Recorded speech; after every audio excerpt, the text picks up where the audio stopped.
And now, from the Marquee Media Studio inside Mark Tank, it's the Mark Haney Show. Yes, this is the Mark Haney Show, and we are on a mission to ignite the entrepreneurial revolution right here in the hometown we love. And we are doing that by sharing stories of winning, and that's all part of building the backyard advantage. And on today's show, we're going to have Stephen Tankersley. He is the owner of Tankersley Construction. He is part of our backyard. He is a highly successful entrepreneur. He builds new homes. He does remodels. He and his team are nothing short of phenomenal. I happen to know them through my son's fiance, and they really are remarkable people, and they give back to our community in such a special way. And I think that's what happens when an entrepreneur succeeds. When an entrepreneur succeeds, they end up bringing success to other people. They have done that by helping with the Haney Biz golf tournament. They've done that for our Comedy for a Cause, which, by the way, is coming up, and helping veterans. I'll share a little bit more of that at the end of the show. But Stephen's going to share his story of building the company, and he's got some unique marketing technique, and he's got an interesting way that he's building his culture. He and his wife, Heather, have done something spectacular in building their team. And when you have a smaller company that's highly successful and growing, it's very important that you have the right culture so that you can attract the right people and you can continue on the successful journey that you've been on. So stick around, listen to the show. And at the end of the show, I'm going to talk a little bit more about, actually, I'm going to introduce something that I haven't done much of on the show. And it's a Ask Me Anything. I'll share a little bit more about that at the end of the show. But people want to ask me questions about all kinds of stuff, about how to win in business. Some of it's around my experience. But what I will do at the end of the show is I won't share advice per se, but I will share a point of view that you get from an old guy. My grandkids call me Fog occasionally, freaking old guy, and I'll give you some Fog experience sharing, and it will be one of those Ask Me Anything times, and people have been asking me questions, and I sort of answer them one off, but I'm bringing those questions to the rest of you as well, and hopefully it can be helpful in your journey of winning. So stick around and enjoy the Stephen Tankersley version of the Mark Haney Show. Stick around, my friends. And now I am honored to be joined by Stephen Tankersley. He is the owner and founder of Tankersley Construction. Today we're going to be talking a little bit about residential construction, and how Stephen built this business. But let's take a minute just to get to know you a little bit, Stephen. Maybe give us a little of your background and how you started the company. Yeah, well, I'm honored to be here. First of all, you have an amazing building here, and just culture and everything is awesome. So, Thank you. I started the company, actually co-founded it with my wife, Heather Tankersley. We started it together in 2017. So we just had our 5-year anniversary about 3 weeks ago. So November 1st, 2017. Rewinding it back from there, my wife and I, Heather, we worked in commercial construction for over a decade each, building some of the coolest projects in Sacramento. Did you work together or did you work separately? Oh, that's kind of a funny story. So we actually worked separately, but we actually met on a job site. So I was a general contractor. We're working on this job in the Delta, and she was our subcontractor for the electrical company. So we met and we kind of hit it off, started dating. So we didn't work together. We never really worked at the same company, but we did have that one project we worked together on. And we met in 2008, working through commercial construction. And, that was a challenging time, as you know, in 2008, 2010, that whole time. Oh, that's right. Yeah. And bounced around a little bit. And I always liked construction, but I never really liked all the office side, if that makes sense. Yeah. So when you get into commercial construction, a lot of people don't know residential versus commercial. When you're on a $100 million project, there's a lot of paperwork and you're kind of just in a trailer all day or in an office. You don't really get your hands on. So, Heather and I, we started having kids. We had our first son, Hunter, in 2015. And at that time, you know how it is with kids. You're working construction, you're kind of all over. Heather's working in San Francisco. I'm working in Merced. We got to be home for, 5 o'clock daycare pickup. Started getting really difficult. And I knew I wanted to do something in construction, entrepreneurship. And at that time, I really liked real estate. I really liked construction. And my wife, Heather, she pushed me, said, hey, get your license in real estate, see where that goes. So I got my license in real estate in 2016, became a licensed realtor. And I was selling some houses on the side. And my first year I did really good. And I was still working full time, had a baby at home. And then she goes, well, get your contractor's license. So 2016, that same year, I got my contractor's license. I remember studying at night and, we had a baby would go down. I'd study, take the test, took some time off work, got my license. So this was around 2016. And I really wasn't happy at my job. And I was like, hey, I don't know if this is the job I'm at or if it's the industry I don't like or what is I'm not happy about, right? I need a change. So 2016, I said, look, I'm going to take another job. I actually didn't start my company at that time. I had my license. I had everything kind of built up in the back end. And I said, okay, I'm going to go to another company. I went to a really large contractor in town here, worked for them, built some really cool stuff, worked on a 200,000 square foot remodel for them for PG&E. And again, still wasn't happy. And I said, you know what? This isn't working out for me. Coincidentally, 10 months into this new job, I got laid off. So I wasn't there very long.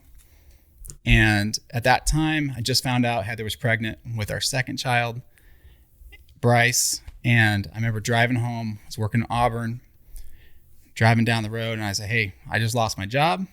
She's 3 months pregnant. Oh, man. And she goes, I don't even know what to do. And she goes, go for it. Start the company. I had the website built, had the licensing, had everything going.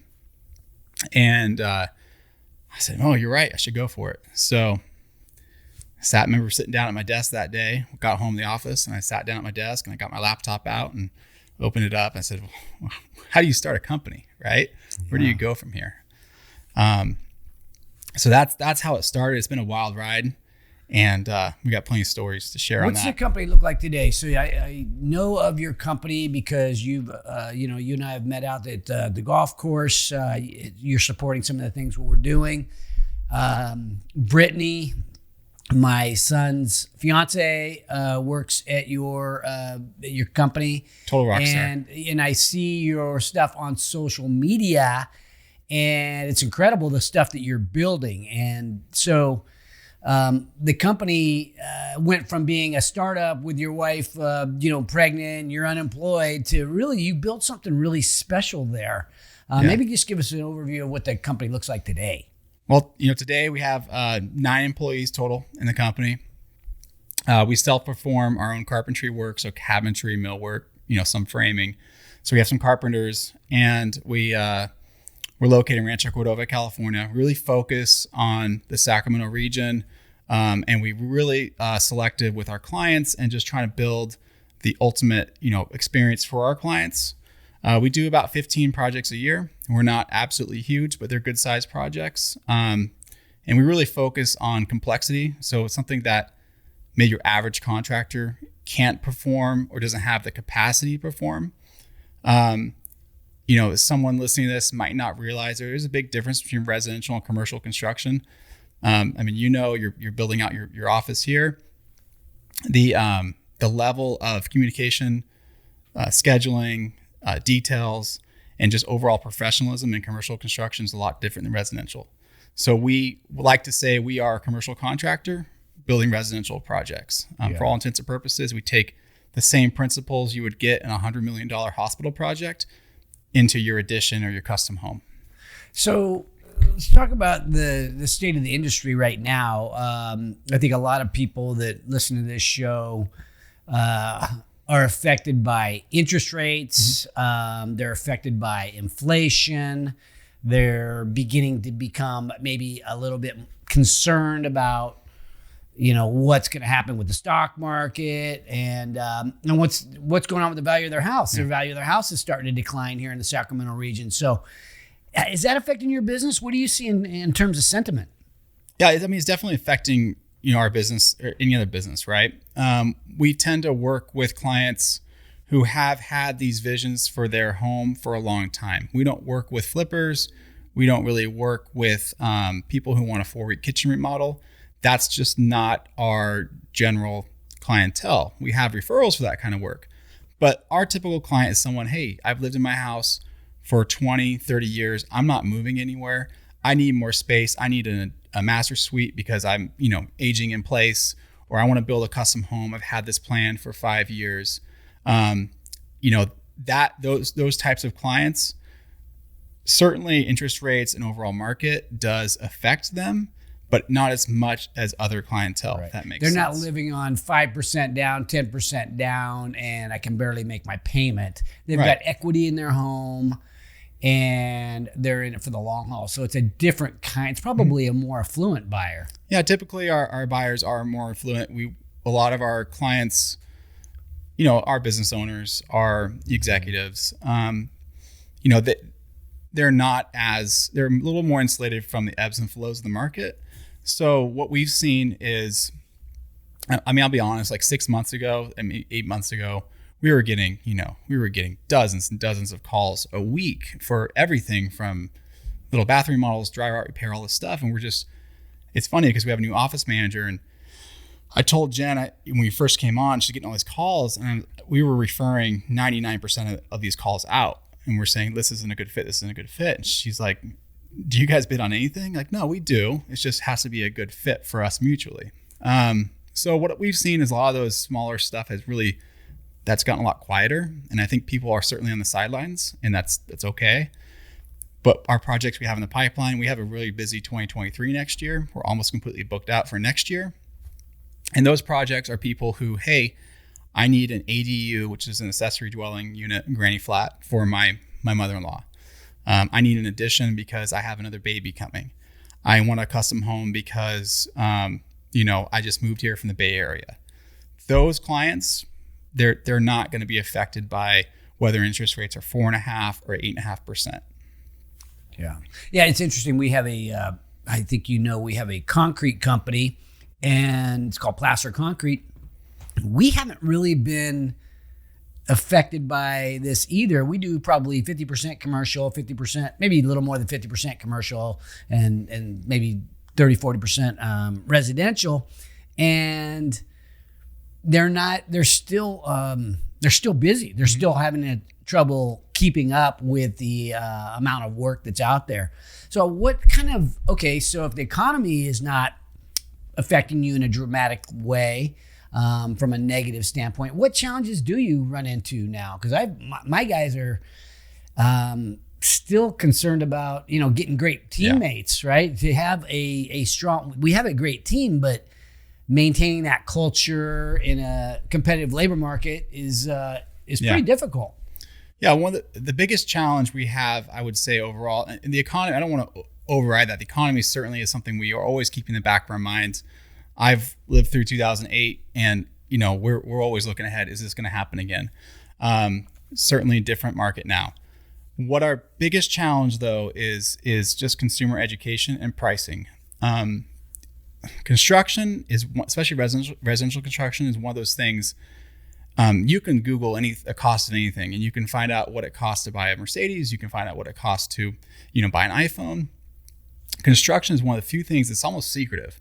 Nobody knows what's a kitchen remodel cost, because the only information out there is bad information. It's HGTV. It's your neighbor who did a remodel 10 years ago with their friend. So we're educating, we're talking to people, and we have beautiful work. We have a great portfolio. I would love to have some of these projects in my own home. But when we're talking to people and they go, I want that kitchen, I go, hey, you realize that's a $150,000 kitchen, and it sometimes it blows their minds. Sticker shock, like, And- what? And the reality is like you take all the pieces and you put it together.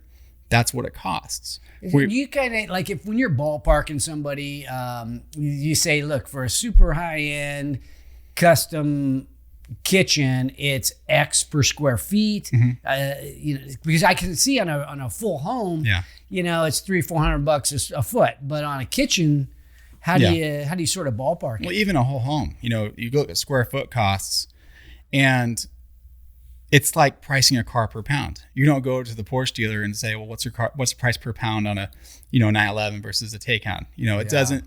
It doesn't add up. Now, what I like to say is that there's starting prices on everything, and I can look at a 12 by 12 kitchen and say, hey, look, it's probably going to start at this cost. It could be $50,000. We can make it $450,000 if you want to. I mean, it just takes what level you want to take it to. So I always like to start with a client, like let's not sit on price, right? At some point we need to qualify if this prospect is going to be able to work with us. But what's your pain, right? Because maybe the reality is the pain is they want to do a kitchen remodel just because it's not functional for them. But we can do little modifications to their kitchen, or another contractor can, to make it work for them without spending $150,000. So it's not all about how much can we get out of you. It's just what's your pain? How do we help you solve that? And as soon as, if you're in any industry, if you ask those questions and you give them the answer, then you're going to excel, right?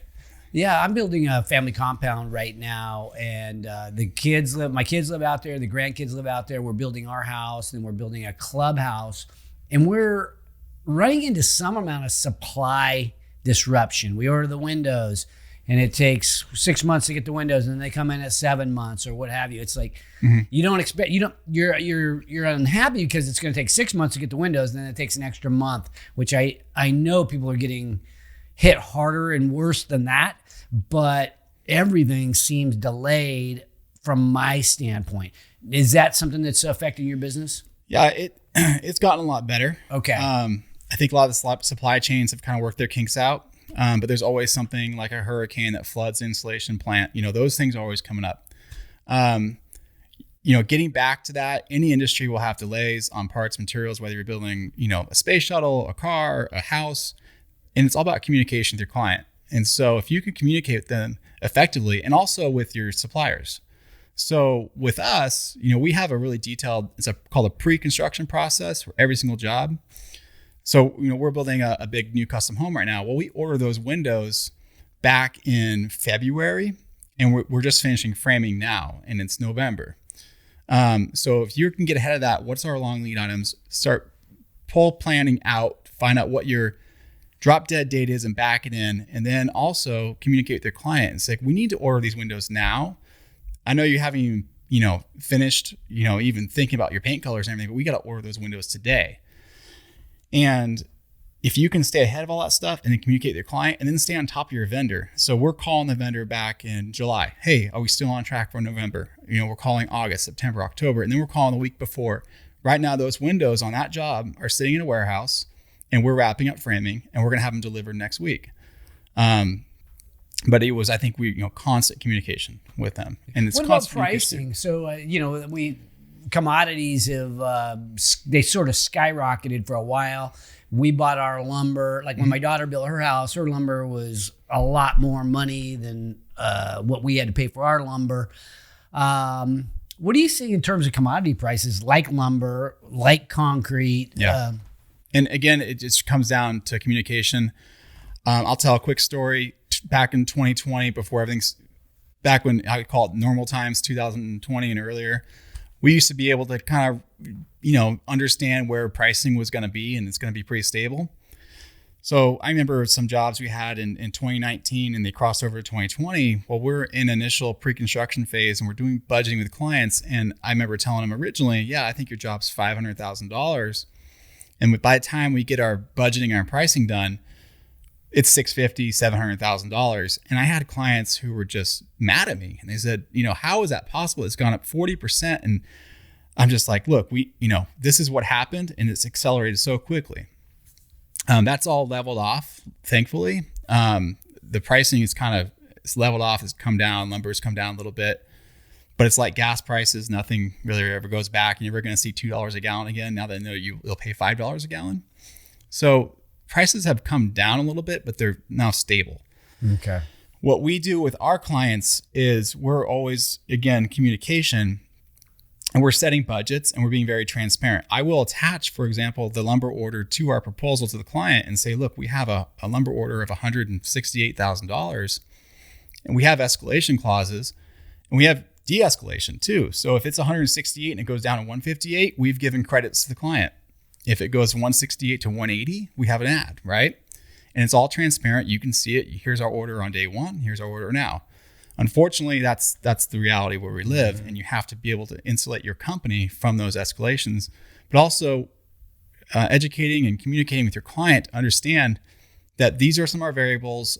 These are potential. You may see a change order on lumber, just to prep them, right? Because we don't want to blindside anyone.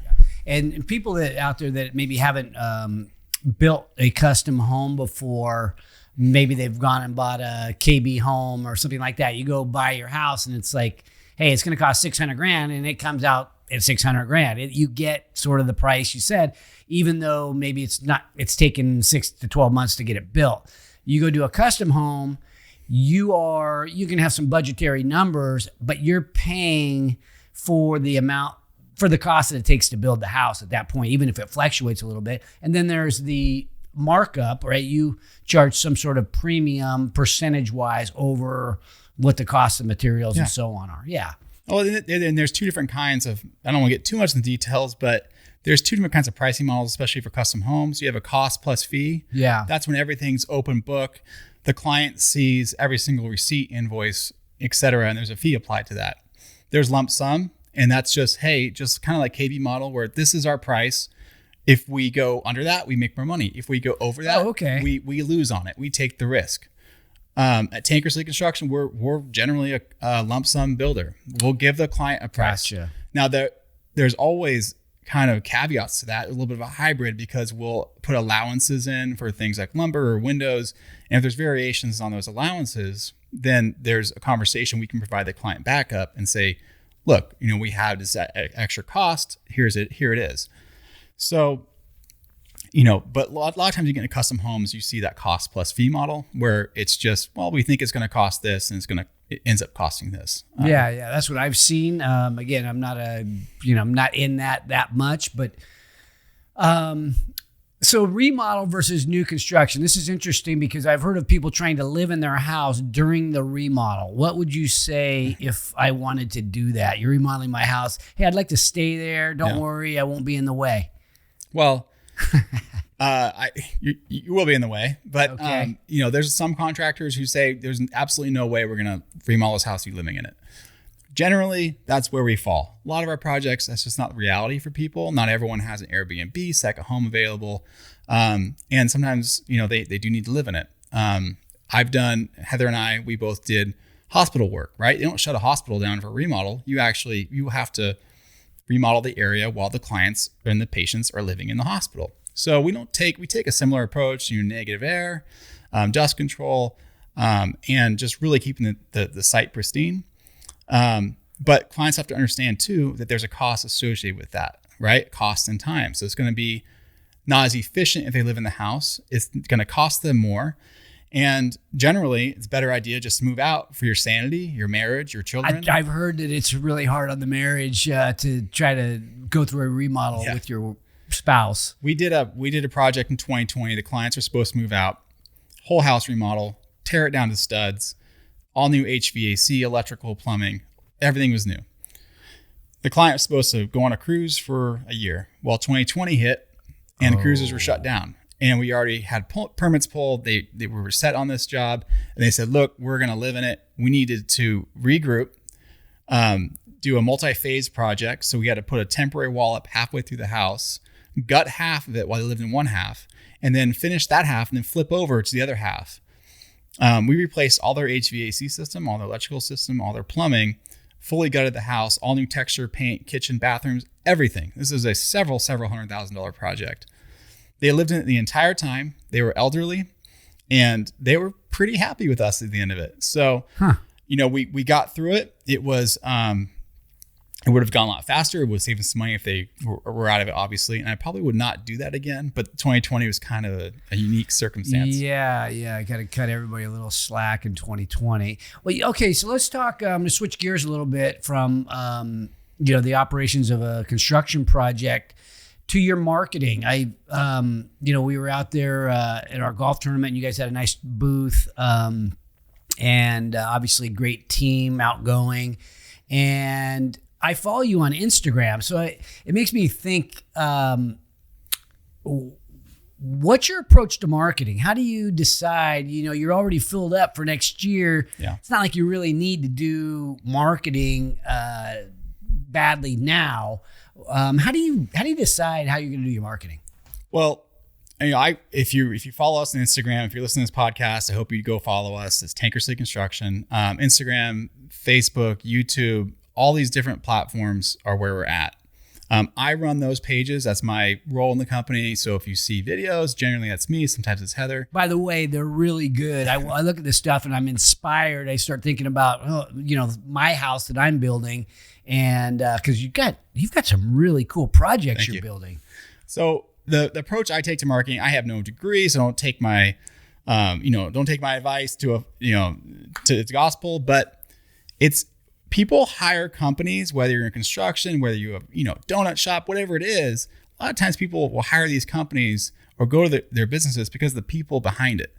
You go to our page, there's lots of pretty pictures. We hire, professional photographers, videographers, and that's an important key of that. But a lot of it is behind the scenes. Who are the people who are in this company? Brittany works for us.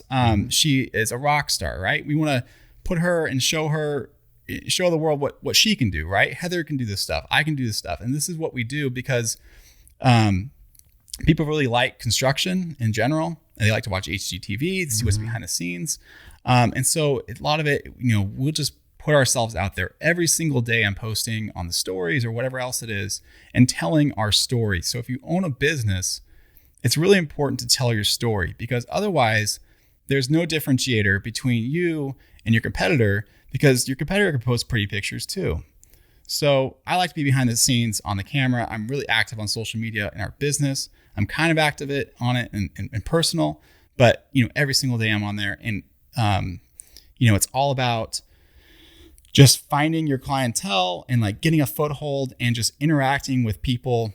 For us, it's designers and architects, and social media is such a powerful tool.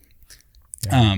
Where right now we launched our YouTube channel about 6 months ago, and as of a 5-year anniversary, we're doing a big push on telling stories of our company, how we started, what our first project was, our most challenging moments. We're just putting that out there, and I've had people come to me and say, I love it. And I've had people come to me and say, you probably shouldn't be telling people you're in business for 5 years. And it's like, you know what? It's all public record. I'm not going to sell myself as something I'm not. Like, that's who we are, So yeah, we've been in business for 5 years. That's a great accomplishment. We're going to be in business for another 5, 15, 20 years. And people just like that energy, I've noticed. Yeah. Well, I think it's unique that you're making this investment for a company that's busy. Typically, right now, what I hear from the public is I can't get my contractor to call me back, and kind of they're so busy out there right now, and that's kind of what I've been hearing for the last couple of years. Yet when I listen to you, and you're obviously busy, but you're making this investment in the infrastructure, the marketing infrastructure, which instead of just surviving this last couple of years, you're investing into it for the long haul. And I have to tip my cap to you, because I agree. Somebody who's only been in business 5 years, okay, that's interesting. That's probably less than average. Yet the fact that you're investing into the future like you are shows me that you're going to be here for the long haul. Yeah. And I look back at it as I'm hungry today as I was, on day one. And so when I sat down at that desk on that day I got laid off, I'm sitting at my desk, where's the first lead going to come in? First thing I did is I started picking up the phone, and I started telling people, hey, I'm working on this company. We're doing this. And it didn't take long until I got that first project. and it was a 6-figure remodel. And it was, you mentioned people's biggest pain is that contractors won't even call you back. Well, that's a pretty low bar to set. If I could just call someone back, I'm ahead of 90% of my competition, right? Yeah. So I remember I called my buddy, or he called me actually, and he said, hey, my sister needs this kitchen remodel. Can you help her? And I said, absolutely. Actually, I'm doing this full time now, and I can help her, and I could be there tomorrow. And he goes, great, give her a call. Call her up. I'm there. I bring my cabinet guy. I bring everyone out, and we get the job. And that was our first job. Well, I have that same mentality now. Flash forward 5 years later, I did then. So I'm always picking up the phone. I'm meeting with designers, architects every single week. I'm getting coffee. I'm making phone calls, handwritten thank you cards, because I'm hungry, right? I want that. I don't want all the jobs, but I want the jobs and the network that really fits who we are. Mm-hmm.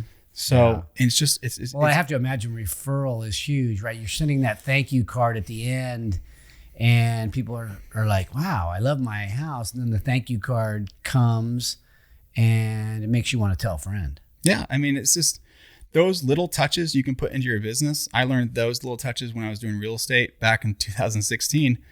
Those little touches, those set you apart, right? So, I'll use an example of a client I met with. It's actually a project we have in design right now.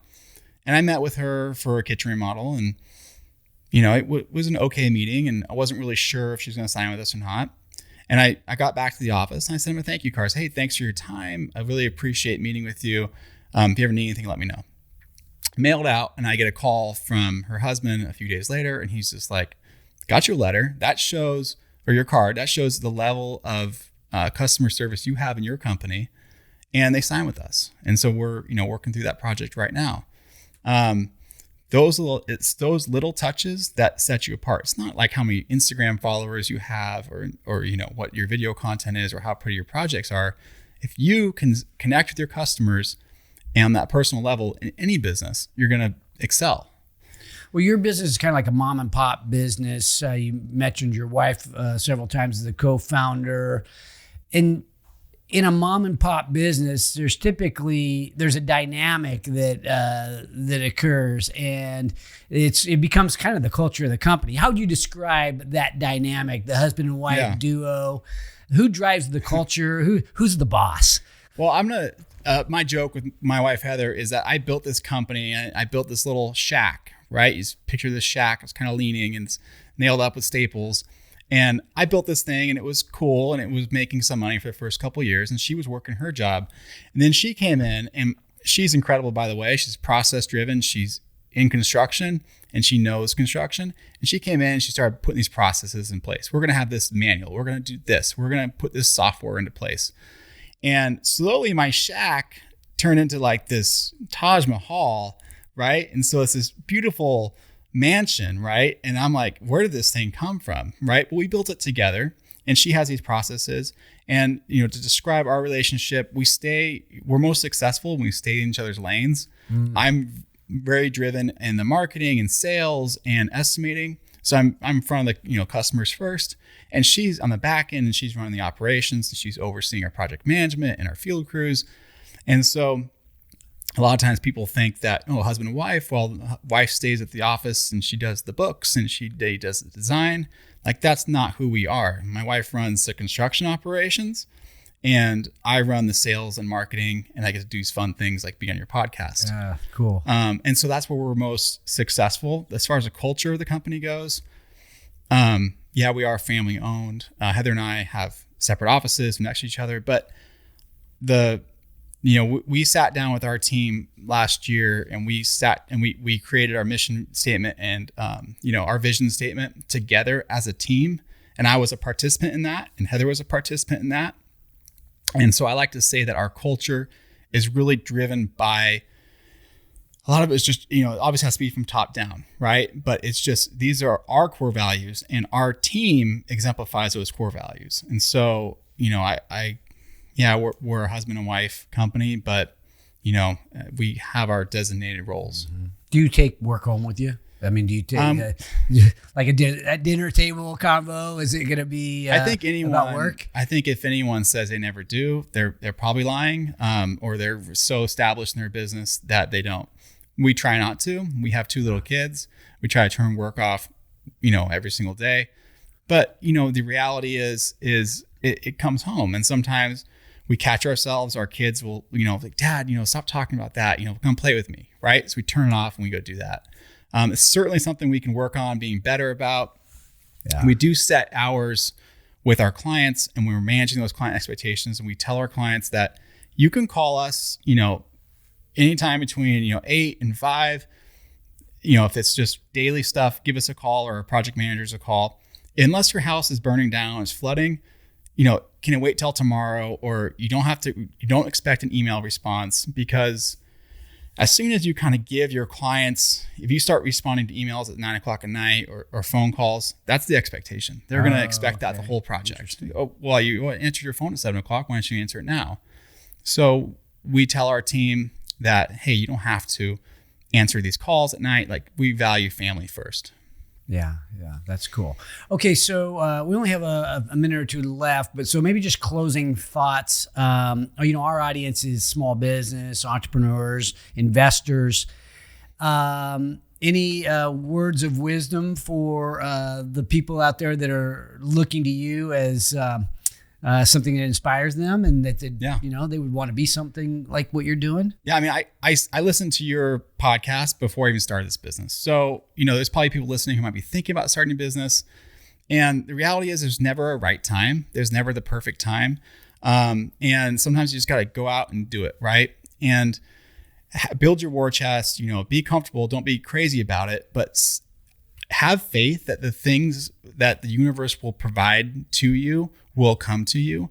Do the right thing at all times, and you'll find that success. And so if you're thinking of starting a business, get the licenses in place and the website and stuff, but then at some point you need to go out and just do it, right? Even if you don't have a perfect plan in place. If you have a business right now, just do those extra little things to set you apart from your competitors. The handwritten cards, the gift card halfway through the project to get nice family dinners, right? Those little things will set you apart. And from there, it's just all about hard work. You know how it is. There's no secrets to success. The other thing I also want to share is that Instagram, Facebook, all that makes everything look beautiful. And it's just, you snap your fingers and your kitchen went from horrible to beautiful. It's not always like that. I don't put all the bad stuff online, but I guarantee you, we have our plenty of war stories. And at the end of it, we don't always put that all on the internet. And so take it with a grain of salt, what you see online. We have a very successful company and we have very happy clients, but there's sometimes some friction, some pain to get to that. And that's not always put out on the internet. And so don't believe everything you see. And if you have problems in your business, you're not alone. Yeah. If you have problems, you're not alone. Keep the faith, build the war chest. And sometimes you just got to go for it without the plan. I love the advice. Thanks for sharing your story. Very human. I think it's inspiration because you're kind of like the entrepreneur next door to me. And that's what I want to be for our community as well. So anyway, thanks for coming on the show, Stephen. You bet.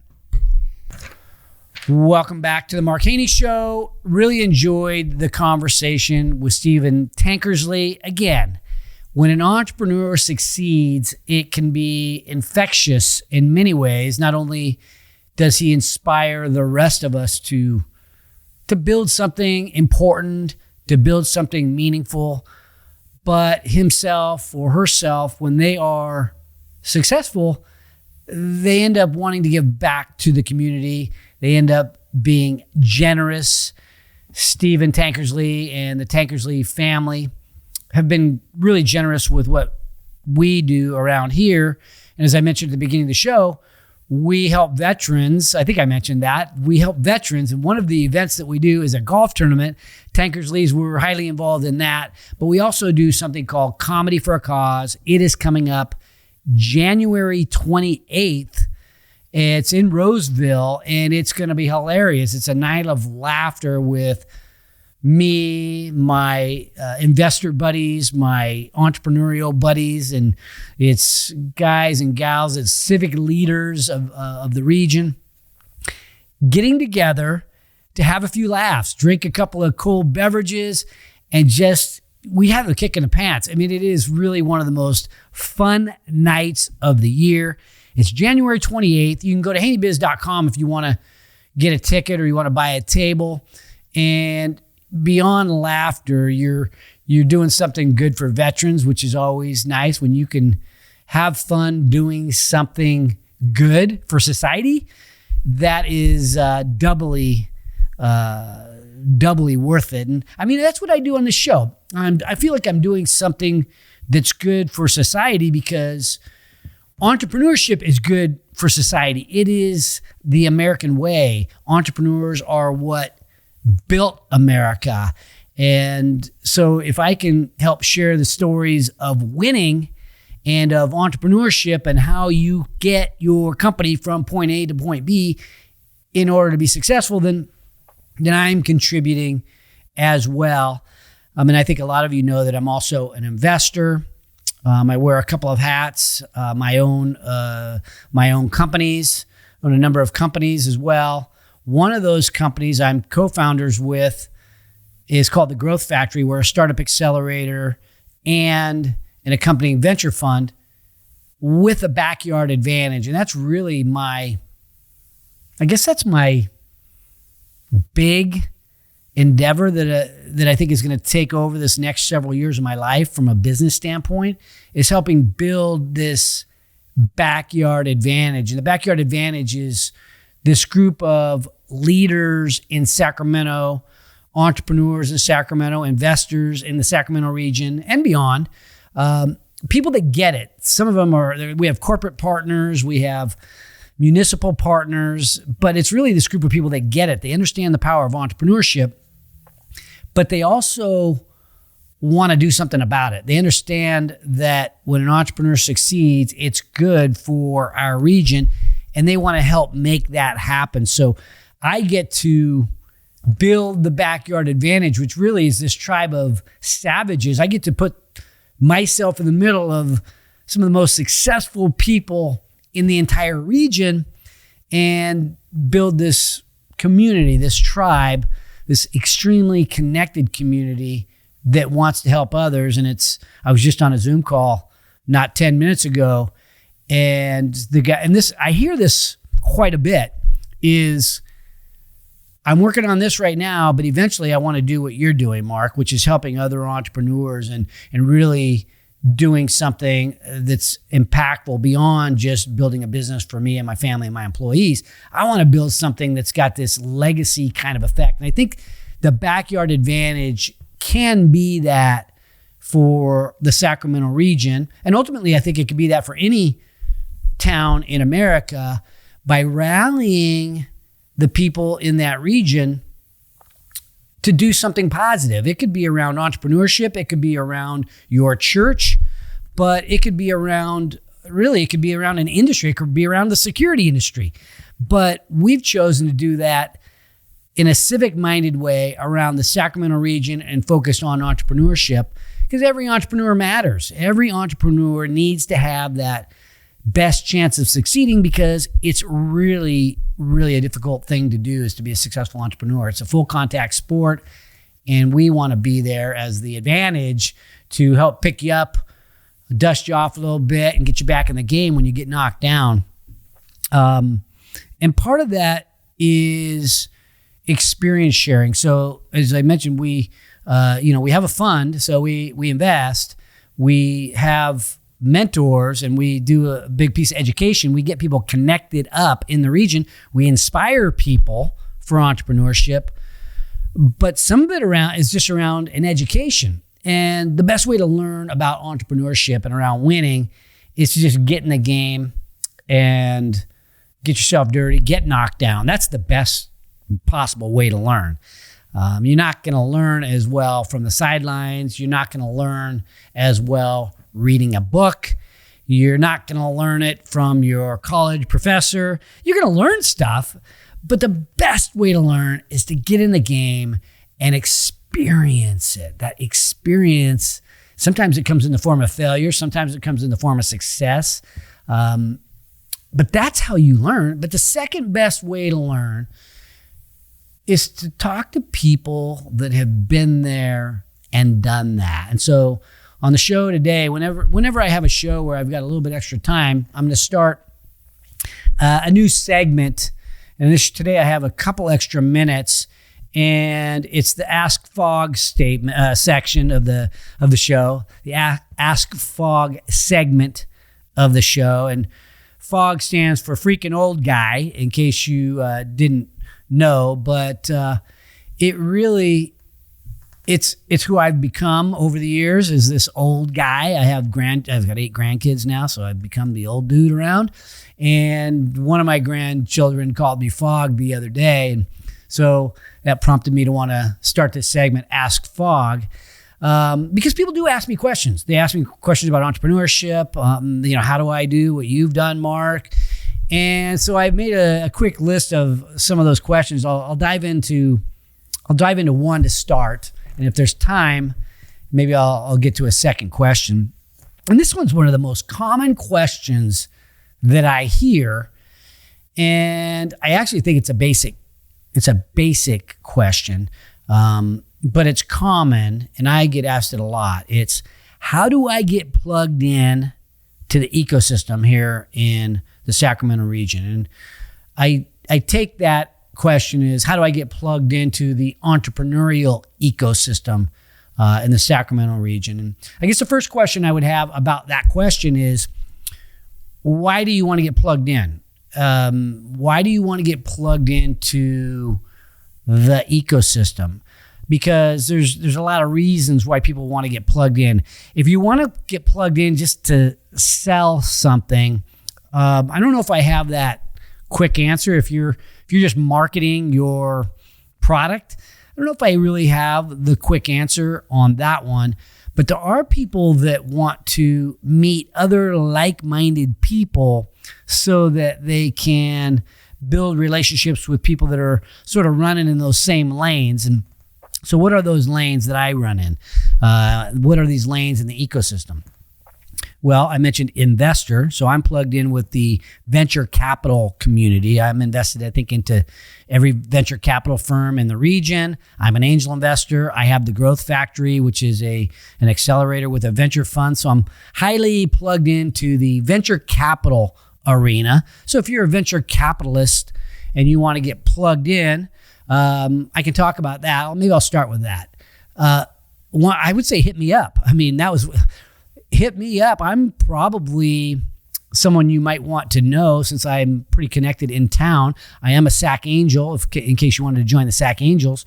And if you're new to this asset class, I'm the type of guy that wants to help break it down to you and help you to learn about it, demystify it, if you will. My team and I actually do an Angel Investor 101 class and a venture investing class where we kind of break down how you get involved in this asset class.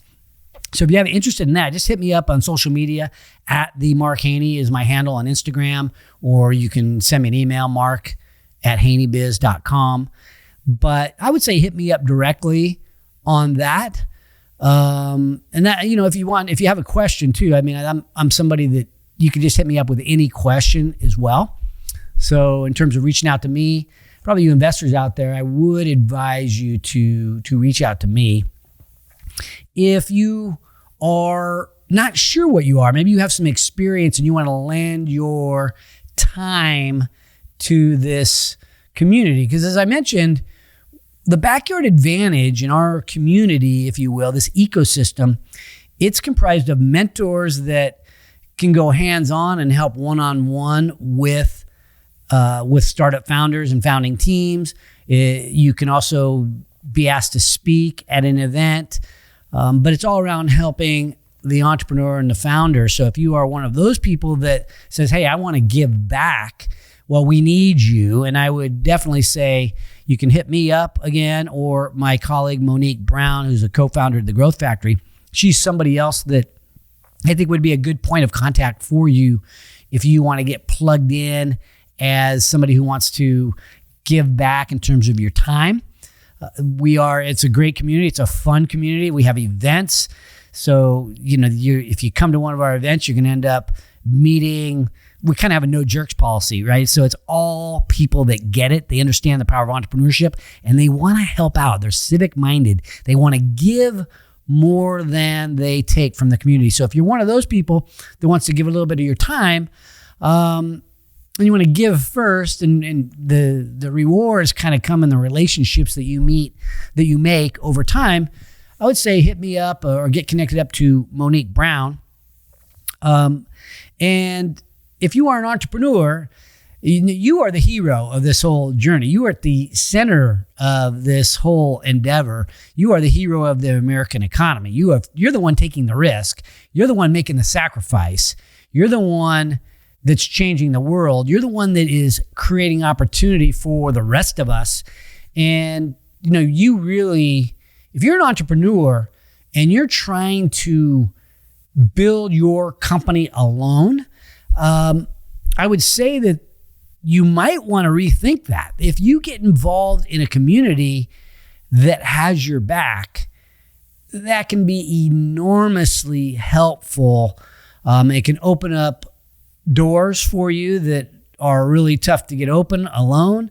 They can open up this broad realm of information that you might have access to it, but you might not even know it exists. And so a lot of times there's these light bulb moments that happen when you get around other like-minded people in entrepreneurship or in venture or along with these mentors. And I would definitely say getting involved with us could be helpful. So how do you get involved with us? Well, you can come to our events. If you're a highly successful entrepreneur, there's an organization called the Entrepreneurs Organization, EO. I've been the president of that for the last couple of years. Now the president is Todd Ballenbach, good buddy of mine. He's also part of the Growth Factory. But you can hit me up if you have interest in getting involved in EO.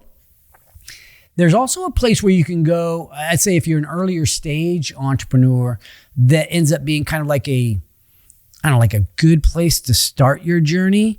And that's a place called Startup Sack. And you can Google that, but Laura Good of Startup Sack is really a quality human being. She is like the team mom for entrepreneurs in the startup area of the Sacramento region. And she can be a good traffic director. So if you, maybe you're a college student, you need to get plugged over into the things that are going on in Sac State and the Carlson Center, or at Sierra College or at William Jessup or around UC Davis, she can be a great traffic cop. If you have an industry focus, she knows where all the different industry focus places where you focus are. There's all kinds of places. There's places, the Mobility Center, where you can focus on building things associated with automotive. There's Ag Start if it's an agricultural type business.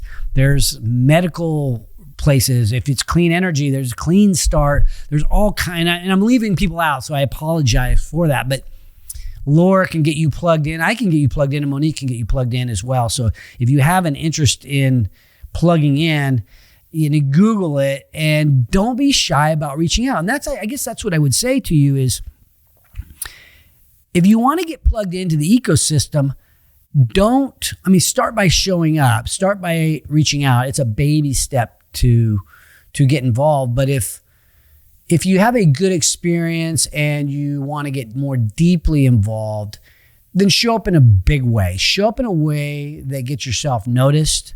Show up in a way that is helpful to other people so that people want to reciprocate.